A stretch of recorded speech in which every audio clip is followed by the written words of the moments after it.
views expressed in this video are solely those of the host and the guests and do not necessarily reflect the views of any organization or entity that may be affiliated with. We encourage the viewer to conduct their own research.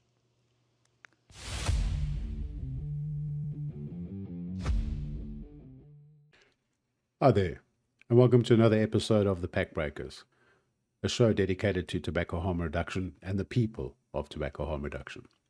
So before I introduce you to our guest today, I just want to advise everybody that you would probably have noticed on our socials that we have our 2025 Vapor Survey currently on.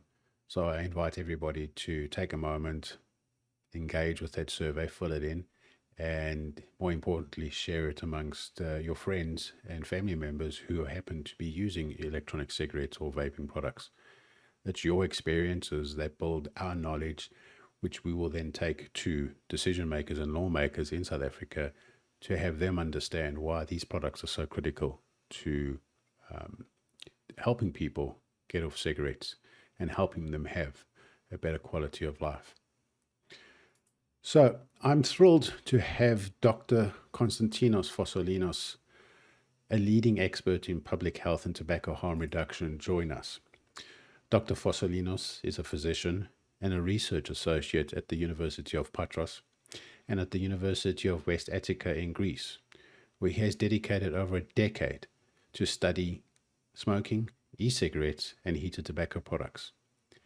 He's a renowned author of the first systematic review on the e-cigarette safety, and he has published over 100 studies in peer-reviewed journals, significantly influencing regulatory frameworks in the European Union.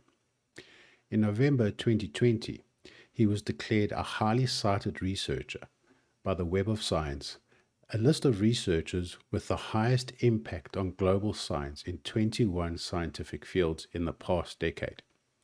Today, we'll be discussing the ongoing research and insights into tobacco harm reduction and the impact it has on individuals' health. So without any further ado, Dr. Konstantinos Farsalinos. Dr. Konstantinos Farsalinos, welcome to the Pack Breakers. How are you today, sir? Hi, thank you very much for the invitation, and I hope we're going to have a very constructive discussion about things relevant to tobacco harm reduction. Doc, I just want to find out, it's quite interesting to me that I've spoken to a number of academics in this field now, and one of the things that interests me is how did you get into this field? From your side, what interested you in the research around e-cigarettes and its impact on individuals? Well, it was a pure coincidence. In reality, while I was doing my internship in cardiology in a hospital in Athens, one day, out of nowhere, I received some photos of two of my closest friends using an e-cigarette. That was back in 2011. They were smokers. Um it was barely a year that the cigarettes were available in Greece. Very few people knew about them. I knew nothing about them other than the fact that they existed. So I didn't know how they work. I didn't know what they deliver. I didn't know that they had nicotine. I just knew that they create a sort of cloud. They were very, very small cigarette-like device at the time. So I was making fun of them for using the cigarette. It was a photo of them exhaling clouds. And I told them, guys, if you want to quit smoking, I can prescribe you some varenicline and do a serious attempt to quit rather than play games and wasting your money for nothing. Just because of my reaction, they kept sending me more photos. They wanted to mock me somehow. And that's exactly what sparkled the interest to learn more about electronic cigarettes at that time and start doing research. So what I did was search online. I found an internet forum of vapers, Greek vapers. I contacted them. I told them that I work in a hospital and I want to meet some of them and have a discussion about these products and perhaps do some research.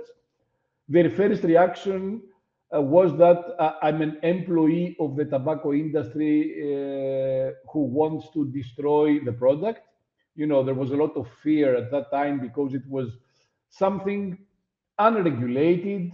There were some rumors that it's not a very good thing. Some scientists started saying bad words about it, and everyone felt threatened that they would not have products available. So that was exactly their first reaction. And I was laughing, trying to convince them that I don't work for the tobacco industry. I don't have anything against the product. I just want to know, learn, and understand things. Anyway, that's exactly how it started. And I was a smoker at the time, to be honest. I was a smoker who had repeatedly succeeded in quitting smoking in the past, which means that I had repeatedly relapsed to smoking. That's why I was still a smoker. So I had tried all medications, all oral medications, I mean, both bupropion and varenicline that were available in Greece, uh, plus nicotine gums. Not only once, repeated attempts. So about 5 times in the past I had quit. The maximum period of quitting, remaining smoke-free was about 5 to 6 months. So less than a year always. And I always relapsed. So the fact that I was a smoker, combined with the triggering by my friends who were using something that I didn't know of, was the initial spark that created this career in research in harm reduction. So is it safe to say that you've used vaping products? Yes, I have because, as I said, I was a smoker at that time. When I started doing my research at the beginning, I was still a smoker and I was bringing both smokers and vapors to the hospital to do some tests. I learned from the vapors a lot. I learned more than I could learn by myself, searching online. And at that time, information was very limited, and the quality of the products was also pretty bad. The variability of the products was much smaller than it is today. The efficacy and the performance of the products was much worse at the time. So I told them at some time that, I'm trying to quit. I've tried repeatedly medications. What do you suggest? I told them what I need. I told them why I smoke and what I expect from a substitute product. They suggested to me some specific products. And since then, I've been smoke free for 13 years. 13 years, Doc. Yeah. 13 years. Congratulations. Wow. Yeah. Okay, so that's interesting. So then obviously you went into the research of these products in a very big way. Yes, and it has nothing to do with my personal habits because, being a smoker didn't mean that I'm going to do research to promote smoking in any way or to debunk the well known and well established adverse effects of smoking. You understand that doing research has nothing to do with personal behavior or personal habits. It has everything to do with trying to find out the truth, trying to find out as much information as possible, and try to help as many people as possible to quit smoking. So that was the personal story, and that was the story of how I started working in this field. I found the field exciting. I would have found it equally excited had I not been a smoker, had I not tried e-cigarettes. The motivation to continue was not very relevant to my personal behavior and habits, but it was, of course, extremely impressive that I was able to quit with the use of an e-cigarette on day one. I kept a pack of cigarettes for a week and I hadn't used it at all for a week. After a week, I realized that I'm not going to need a tobacco cigarette again, so I threw them away and have never returned back. So can I ask you, if we take, for example, a combustible cigarette that we now know is incredibly harmful and compare it to an e-cigarette that is properly made, properly manufactured, and has proper e-liquid in it, Are there is there a distinct difference in terms of the risks and harm when using either of these products? Is there a very Well, big comparison? I would compare it to drinking water versus drinking wastewater. Okay. That's Okay. the level of difference. And the level of difference is determined by the fact, mostly by the fact that there is no combustion in e-cigarettes, and the temperatures involved of heating liquid versus burning organic material in tobacco cigarettes is tremendous. We're talking about 200, 250 degrees Celsius for vaping versus 800 plus degrees Celsius of burning organic matter that is cured tobacco leaves at the tip of the cigarette when a smoker takes a puff. The combustion products uh, are not converted back to something harmless when the temperature goes down. So they remain there in the smoke and they get inhaled by the user, even though, of course, the smoker does not inhale the smoke at 800 degrees Celsius. But the combustion process is an irreversible process that degrades all the material present in cured tobacco leaves and creates all these toxins. Added to that, there are some toxins in the cured tobacco leaves by themselves. So, for example, tobacco-specific nitrosamines are not combustion products. They are compounds that are present in the cured tobacco leaves, and they are carcinogenic, but they're not produced through combustion, but they are transferred through the smoke into the lungs of the smoker. So it's a big, it's the only resemblance between a cigarette and tobacco cigarette is in the visual aspect and in the way they are used and the way they work and the fact that they both provide something visible, which in the case of tobacco cigarette is tobacco cigarette smoke.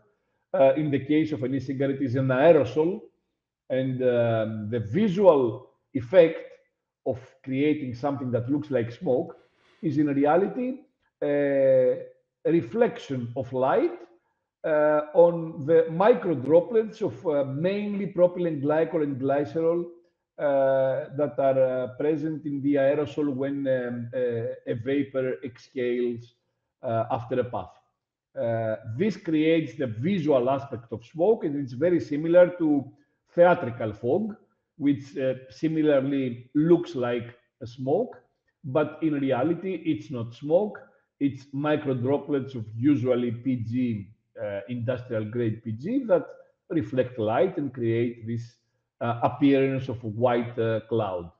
Um, uh, that kind of resemblance between smoking and e-cigarette use is a good thing because smokers who are dependent on the habit and not only on the chemical formulation of the tobacco cigarette smoke. Smoking is both a chemical and a behavioral dependence. They very much prefer to use a substitute that resembles the previous dependence behavior. So the fact that the electronic cigarette uh, looks like and is used in a similar way like tobacco cigarettes is considered a good thing if you want the e-cigarette to act as a substitute for smoking. So, unlike many regulators, politicians, even scientists who criticize the e-cigarette for looking like smoking and discussing about renormalization of smoking, this is one of the main characteristics that help smokers quit rather than hinder their attempts or make the product less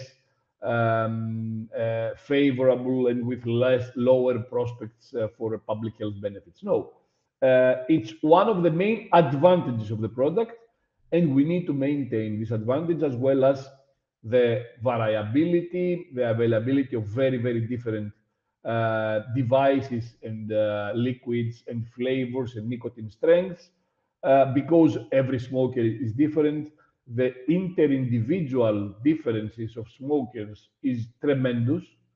There are smokers who smoke the exact same cigarette, but absorb very different amounts of nicotine with the exact same cigarette. Even if you ask two smokers to take the same number of puffs in the same time period, they will have different nicotine levels in their blood. Why? Because everyone uses the cigarette differently. The intensity of the puffing is different. The nicotine needs of every smoker is different from another, and that interindividual variability explains why we need different products, different flavors, different device with different performance characteristics. So all this variability that someone may find in the market.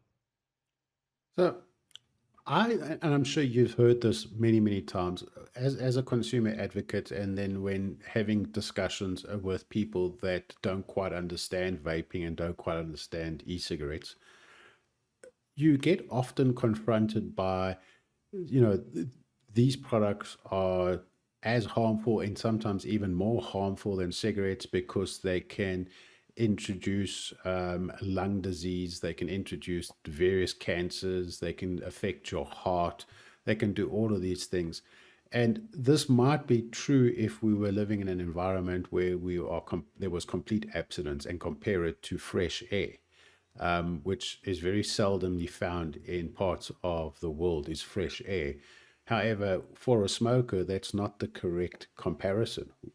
When we compare it to cigarette smokes, would it be safe to say that the likelihood of getting the same diseases as a long-term cigarette smoker is reduced significantly if you Let's switch let, let, over to you know vaping?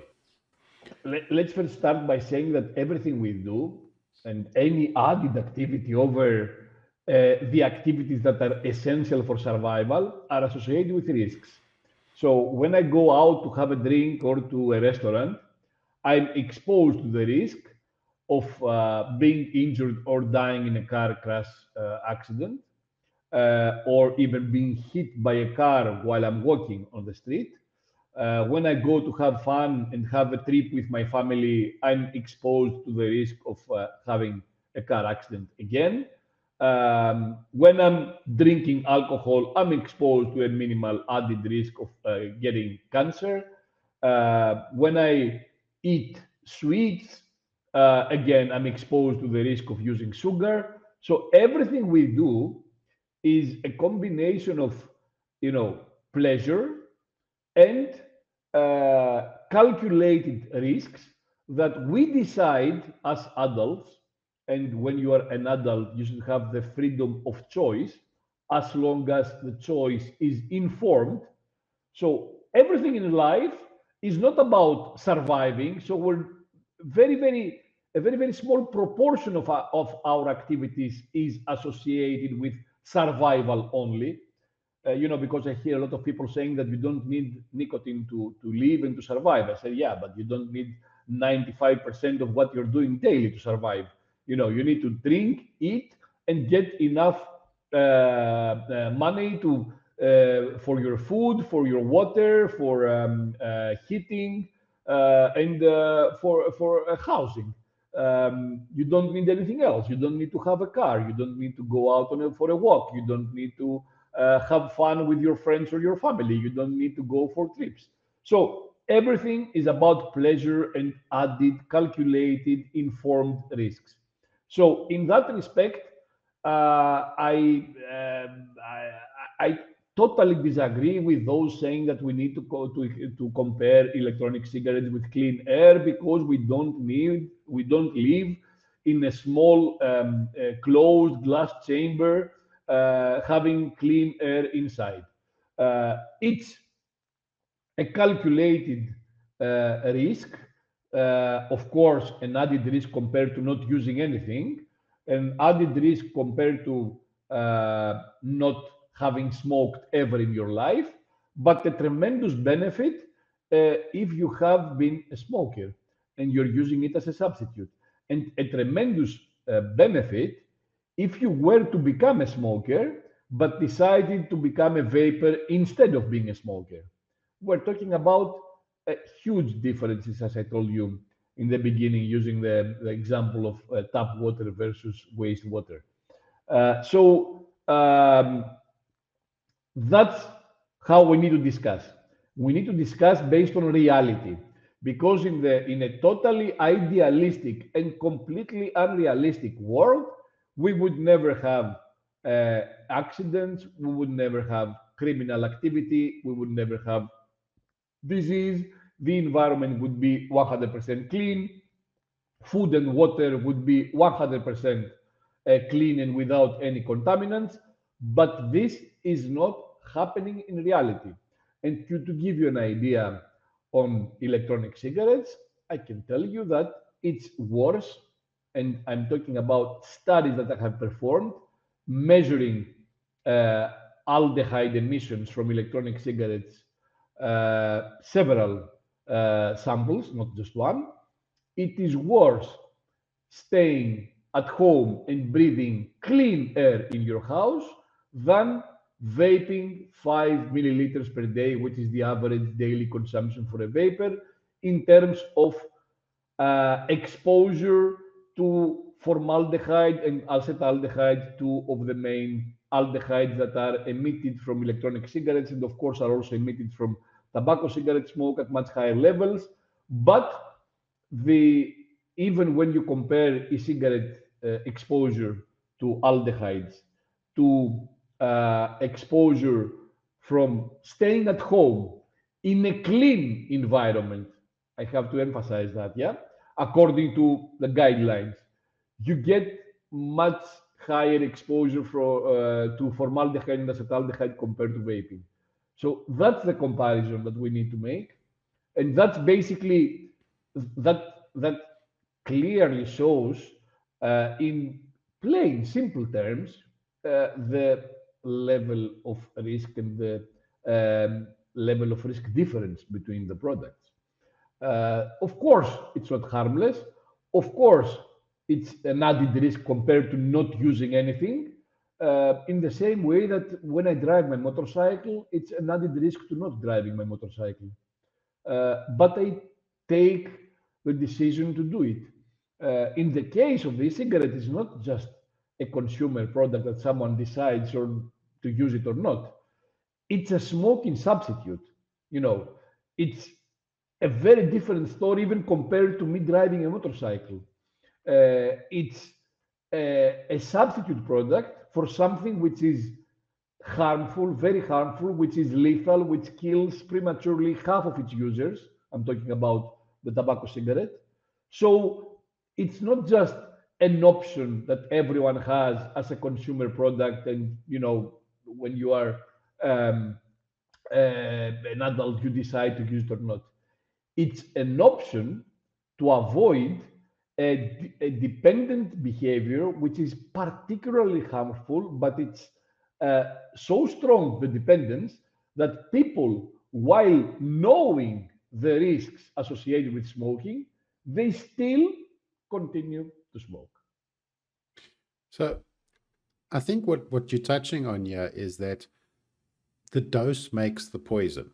And, you know, what In I've, everything. yeah, in everything. So what I've seen, particularly of late, is that just the mere existence of a chemical or compound is enough to create alarmism. And there is very little Listen, to provide you yeah. with a context to what is the real risk. There is has to be levels in this, which is never ever expressed in these discussions. Transparency is extremely important. So we need to identify everything that's happening with the cigarettes and with all other products. I mean, all harm reduction products. We need to identify all contaminants, all thermal degradation products, any potential risk.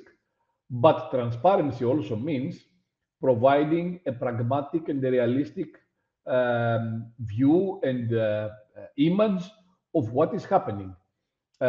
Using words to intimidate consumers is very dangerous. It's very risky, because I have witnessed. It's not a theoretical issue that what I'm about to say. I have witnessed vapers who had quit smoking with e-cigarette use for months with the help of the e-cigarette. I have seen them relapsing back to smoking within 10 minutes because they heard, and I'm going to use a real example. They heard a professor of respiratory medicine in Greece saying on TV that, and I'm quoting, liquid nicotine present in electronic cigarettes is far worse than nicotine present in tobacco cigarette smoke. A, a relative of mine who had been smoke free for 6 months with the help of his cigarettes, when he heard this statement, he threw away into the garbage his e-cigarette and he went and bought a pack of cigarettes immediately. Uh, this person was eventually convinced that what he heard was pure nonsense, but it took him 8 months of relapsing back to smoking before managing to quit smoking again with the help of a cigarette. So you see how a political, I would say, approach to this matter because, from a scientific perspective, the statement from the professor was pure nonsense. It was more of politics against use of a product. How this statement, totally unsupported by evidence, totally unscientific, how the statement intimidated a former smoker and turned him back into a current smoker. Uh, in my opinion, this is criminal activity, to be What honest. well, you actually touched on something because I've heard it not once, I've heard it a couple of times now where there are arguments or even discussions where people are now talking about how do I quit vaping? And one of the recommendations that I heard recently on a podcast that was hosted by a health publication in South Africa suggested that in order for this person, an elderly lady who was smoking for a number of decades, had switched to e-cigarettes, quit smoking, and she wanted to quit vaping because she was now going to be a grandmother. And when she sought advice on how to quit vaping, the recommendation was for her to switch to smoking so they could help them or help her quit smoking because that could only work in that direction. I must be honest, I was absolutely appalled by this level of advice. Yeah, Telling an elderly lady who had smoked for many decades, managed to quit 6 years with the help of vaping, then decided to move, was told that in order for her to quit vaping, she needed to move back to smoking. first And of all, that we was the shouldn't end use of the the word story. advice. We shouldn't use the word advice for this kind of um, statement. I've heard even worse things like giving advice to pregnant women who had quit before becoming pregnant, smoking with e-cigarettes, that it's better to start smoking while being pregnant because e-cigarette is worse than smoking during pregnancy. While we have studies that vaping has no adverse effect during the pregnancy or in the offspring compared to NRTs, and of course, a big difference compared to smoking.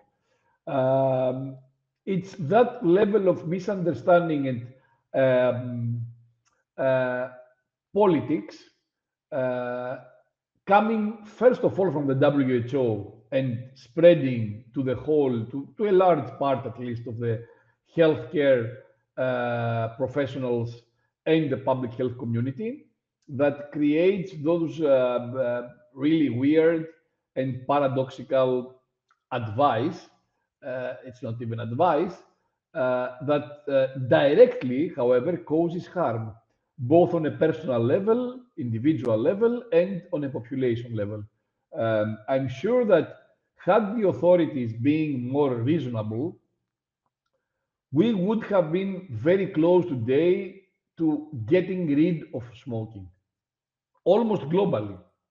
Perhaps not in some third world countries with very limited resources and uh, population, a large part of the population in poverty who would not be able to afford such products. But even in that case, there could be solutions. I mean, I remember in India, where a lot of, I'm talking about millions of people from the low socioeconomic groups are using some very harmful smokeless oral tobacco products, which are so toxic that India is the number one country in the rates of oral cancer coming from these products. And the government thought that it's a good idea to ban the introduction of Scandinavian snus into the country, which is a almost completely harmless oral tobacco product that doesn't cause oral cancer, first of all. The risk is same as not using anything, doesn't cause any kind of cancer, does not cause cardiovascular disease, but it was banned by the government. So you see that rules, regulations, and legislators are causing a setback in fighting smoking. And unfortunately, there is no accountability for such behaviors. And these people, not only is there no accountability, but they pretend to be protecting public health and the population. Well, the evidence shows otherwise. Well, I'm glad you touched on that because you have just recently had an opportunity to present to our NEDLAC council around the risks and harms of e-cigarettes and how to compare to combustible cigarettes. So thank you for that. But during that, there was a numerous presentations that came from different parts of the world, for lack of a better word, or different parts of the debate. What was the general sentiment that you, when you saw some of these presentations, with regards to the what was presented and how helpful would it be in addressing the smoking situation that currently is in South Africa? Over the past years, I've participated in many of these consultation procedures, whether it's a written consultation procedure where they just open a call for sending reports and statements about a specific subject related to harm reduction and legislation, or live debate procedure concerning future legislation. And in many cases, if not in most cases, and I'm not talking specifically about this particular procedure now, but I'm talking in general, I feel that they're doing this consultation just to pretend that, we were open to discussion, but not because they really want to be engaged into an open debate. So, using the example with the South African very recent procedure, when we did some presentations, for example, there was no discussion after the presentations, and there was no commenting on other presentations, and no debate, no questions, and no arguments for or against some presentations. And I'll give you one characteristic example. Uh, there was a presentation saying that e-cigarettes are a gateway to smoking, and especially for kids, using e-cigarettes increases the odds of initiating smoking. So you would expect that in a country like the US, for example, during the period of growing e-cigarette popularity, I will remind you that the US Surgeon General called the situation in Greece, in the US a few years back, as an epidemic of e-cigarette use among adolescents. Uh, I mean, today the use rates have gone down, but in 2020, 2019, it was considered an epidemic. So you would expect that if e-cigarettes are a gateway to smoking, the smoking rates would have increased all this time.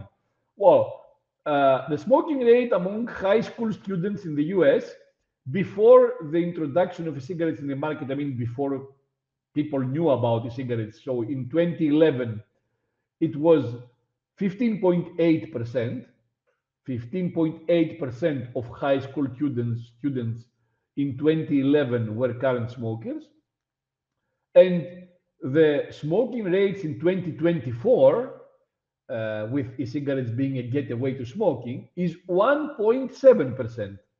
So how can a product which has become very popular over the last 10, 14 years and acts as a gateway to smoking, supposedly, has resulted in a reduction in smoking rates by 9/10. So today the smoking rate is 1/10 the smoking rate that it was before e-cigarettes were introduced into the market.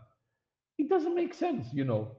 You can't have a product that promotes another product, is available over the last 10 years, and this promotion results in reduction of the use of the second product by 90%. It doesn't make sense. I mean, it's common sense. But we didn't have the opportunity to address such a paradox and many other paradoxes, paradoxical statements that were heard, like, as you mentioned, one of the main arguments is that the mere presence of a compound, of a toxic compound, classifies the product as deadly, risky, unacceptable, and worthy of a ban. Yeah. That's how many regulators and public health scientists approach the issue of harm reduction in general. It's not only about the cigarettes, it's about everything. I mean, we have seen that with nicotine pouches. In Belgium, for example, they were banned. Nicotine pouches, a product which is pure pharmaceutical grade nicotine with nothing else inside, a product that does not involve any heating, so there is no thermal degradation of nicotine or anything else, let alone that there is nothing else in there. So it's the safest nicotine product you can ever imagine of having, because there is nothing else there. And there are countries which have banned nicotine pouches. And in all these countries, a commonality is that tobacco cigarettes are sold illegally. In all these countries that have banned the almost harmless nicotine alternative, because it's almost harmless. It baffles the mind. Nicotine per se is almost harmless. Full stop. There is no discussion.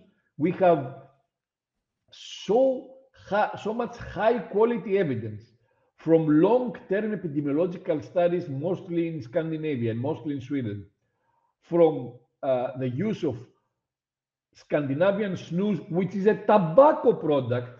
It's not a pure pharmaceutical grade nicotine product. So the nicotine pouch is a development of the snus, of Scandinavian snus, which is cleaner than Scandinavian snus because it does not contain tobacco. It contains pure pharmaceutical grade nicotine. And we know from long-term evidence from of examining the use of Scandinavian snus that it is almost harmless. It does not increase the risk for cardiovascular disease, does not increase the risk for stroke, it does not increase the risk for oral cancer, it does not increase the risk for any type of cancer, basically, or for all types of cancer. I mean, the risk in snus users is similar to a non-smoker, non-snus user, non-user of any nicotine product. And that is not, a laboratory study. That's not an animal experimental study. This is hardcore clinical, epidemiological evidence in humans. So, I mean, And there's nothing more to expect. I mean, there is no more evidence that you can look for than that.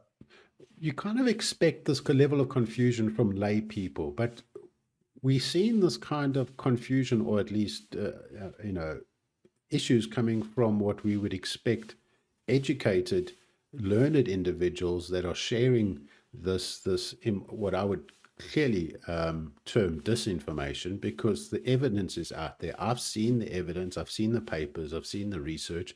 I've spoken to individuals like yourself and your colleagues around what has been discovered from a scientific, whether it be through biomarkers, whether it be analyzing the aerosol, whether it be epidemiological evidence, population, whether it be cross-sectional, whether it be long-term. There's just so much evidence, but yet we'll still have a group of individuals that have the ear of health departments around the world that would spread this kind of information. And in my view, it's actually becoming almost, and this is the second time I've mentioned this on these podcasts, it's now becoming what my biggest concern is public health malpractice, is because they're Yeah, standing in a way of innovation, and they're standing in a way of actually changing the course of a long epidemic that's faced society for close to 100 years now. Why is there yeah, such a disconnect?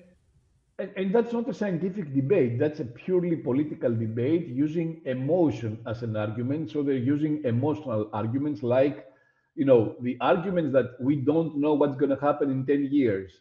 And now it's been 15 years, but still we don't know what's going to happen in 20 years. And after 20 years, we won't know what's going to happen in 30 years. An argument that, uh, is totally invalid, because using that kind of thinking, you shouldn't allow any medication to be released into the market, because for medications that will be used for long term, like antihypertensives, like medications for high cholesterol, uh, you cannot you cannot market the products after 30 years of evidence. You have to do some very, very short term studies, get the approval, market the product, and then follow on the long term users of the product, of the pharmaceutical, after it has been released into the market. So that's called post market surveillance. And that's the only way of generating long term epidemiological evidence. Now, imagine a pharmaceutical manufacturer having to study a medication for 30 years in humans before marketing it. It would have been impossible. Everyone would have been bankrupt. We would not have medicine. We would not have medications available, because it would be simply impossible to wait for 30 years with long term evidence. It is impossible because no one could afford it, first of all. Second of all, we would have to wait for 30 years for medications to be released. It's unacceptable. But still, they're using this argument. Another very emotional argument is, oh, our kids, we're going to destroy our kids. Oh, it's about our kids. Oh, our kids are getting addicted. Oh, our kids um, are, are, are using these products, and they're then moving to smoking. And they're ignoring their own data showing that smoking rates have gone down by 90% since e-cigarettes were introduced into the market in kids, in adolescents. So most likely, if anything, e-cigarettes act as a getaway away from cigarettes, or as a distraction from someone initiating smoking. So, it's pure emotions. The argument that it contains the X compound, the X chemical, and that makes it deadly, that makes it risky, is also a purely emotional argument, because the herald of modern toxicology, Paracelsus, said in the 17th century that nothing is poisonous and everything is a poison. It is the dose that defines the toxicity. And he was the father of modern toxicology. And it makes perfect sense.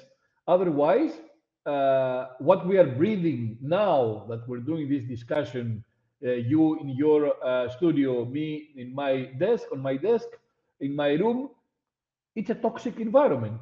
If we want to follow this emotional argument that anything present at any amount is classified as toxic, as risky, as dangerous. It doesn't make any sense. Yeah. So we need to be realistic and reasonable, and that's the only way of helping people make informed decisions.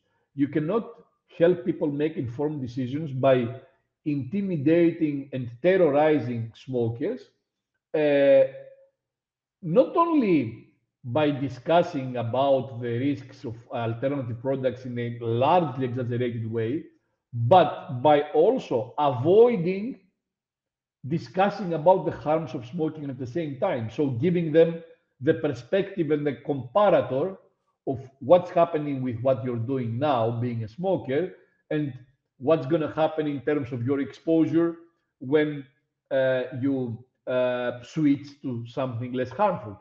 And you know, that kind of emotional argument has been largely debunked by science repeatedly. So for example, the cardiovascular risks, everyone was using the argument that we don't know what's going to happen long term and so on. And 2 months ago, a study from South Korea who examined 18,000 smokers who developed coronary artery disease and underwent a percutaneous coronary intervention. So they were basically using balloon angioplasty and they introduced stents into the coronary arteries, the arteries of the heart, because of stenosis. They were followed up for 2.5 years to examine the rate of major adverse cardiac events after this procedure and compare smokers, those who continue to smoke, versus those who quit smoking without using any alternative, versus those who quit completely or partially. That's very important. So remain smokers but at a lower consumption with the help of e-cigarettes. And after 2.5 years, they found that the benefit of quitting smoking without using any alternative product is identical to quitting smoking with the help of e-cigarettes, even when you don't quit completely. Because the group of e-cigarette users, which was about 5.5% of the population, half of them were still smoking, but at much lower consumption, and only the other half had completely quit smoking. But still, the benefit was the same. And the most important point of the study is, and that shows that unfortunately, a part of the public health community and of healthcare professionals show no empathy for the smokers. I think one of the main messages of this study is not the benefit from e-cigarette use, but the fact that out of these 18,000 smokers who developed smoking-related heart disease, 9,000 continued to smoke after they developed the disease. So half of them were still smoking after developing disease directly related to smoking. They knew it, they were informed about it, but they were still smoking afterwards.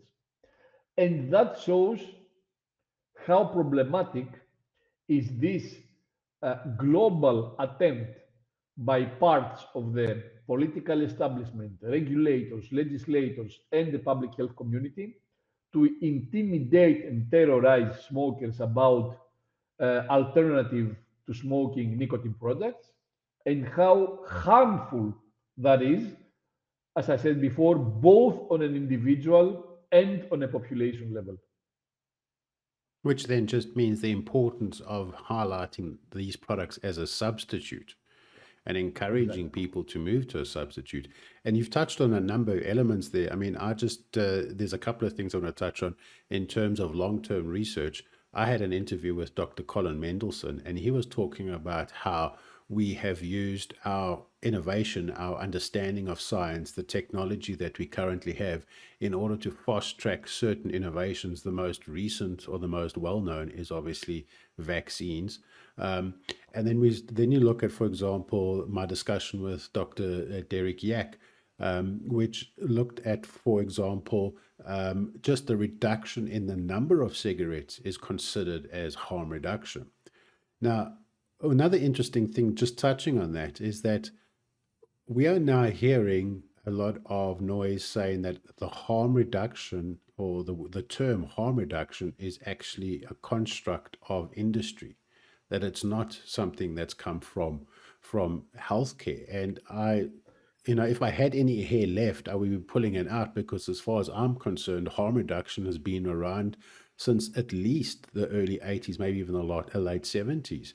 No, no, If we think about, harm reduction has been applied to our lives for centuries without discussing or using the term.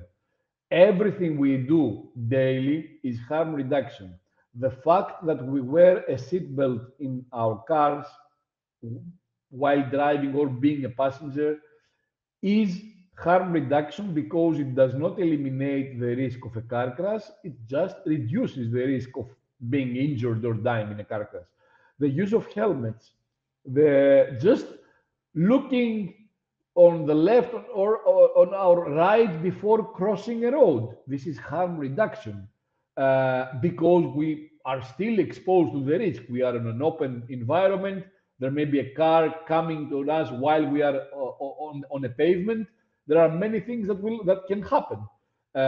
So everything we do in our lives, everything, our personal life, our social life, business, professional life, everything, every day, all day, we are practicing harm reduction.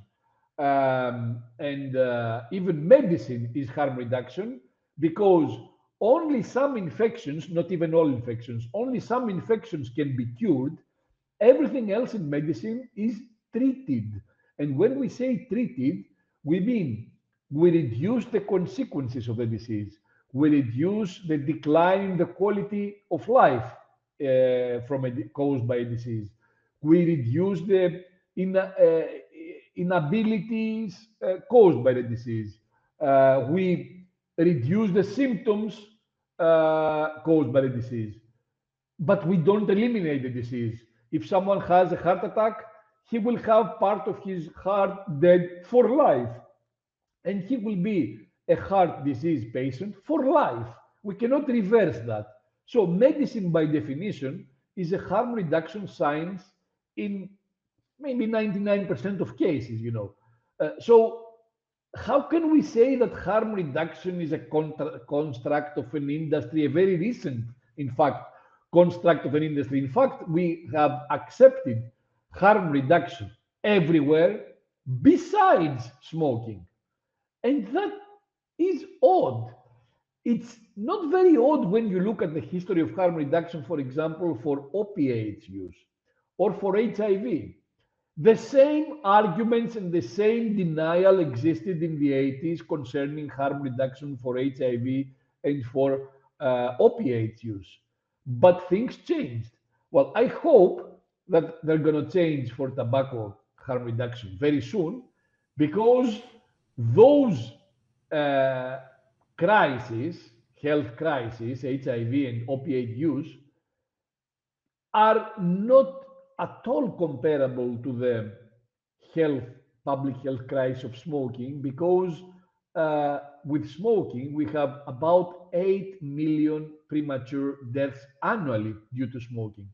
And HIV or opiate use is not even a comparison compared to the smoking problem, the global smoking problem.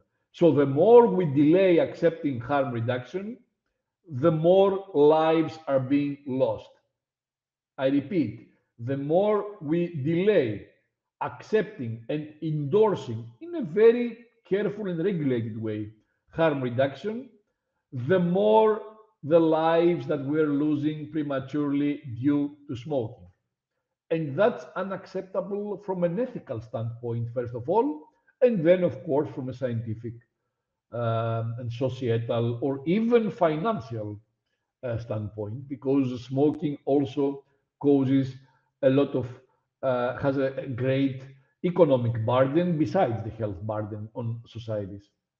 So then would you say that that is public health malpractice? Definitely. And I think it's a very mild statement, to be honest. It's far worse because imagine on an individual level that you are preventing a smoker from seeing the truth and from understanding that there is something that can provide benefit, tremendous benefit, uh, preventing him from realizing that, preventing him from even making an attempt. And that's why I say that, especially today, with the large variability of different products, and I'm not talking about variability of cigarettes, but different product categories like heated tobacco products, nicotine pouches, and of course electronic cigarettes. Today, especially today, I feel very, very sorry seeing smokers still smoking a tobacco cigarette, because I'm sure that with such a huge variability, it would have been relatively easy for them to find the product that fits them, that suits their preferences, and that would make them quit. Dr. Farsalinos, thank you so much for taking your time in your busy day to have a chat Thanks. around this very important topic. Maybe I can lean on you in the future. Come on again if there is some Yeah, certainly, development. certainly, certainly. So thank you very much, Doc. It's been always a pleasure to have discussions with you around these topics. You always bring the insight and the data and such a passion towards this topic. So thank you very much, and you have a wonderful day. Cheers. Thank you. You know, it's a passion, but it's also kind of a despair because we are fighting for the obvious. We are fighting for common sense. We're not saying something, unique, something novel, something extraordinary, something that comes out of our very high intellectual capacity.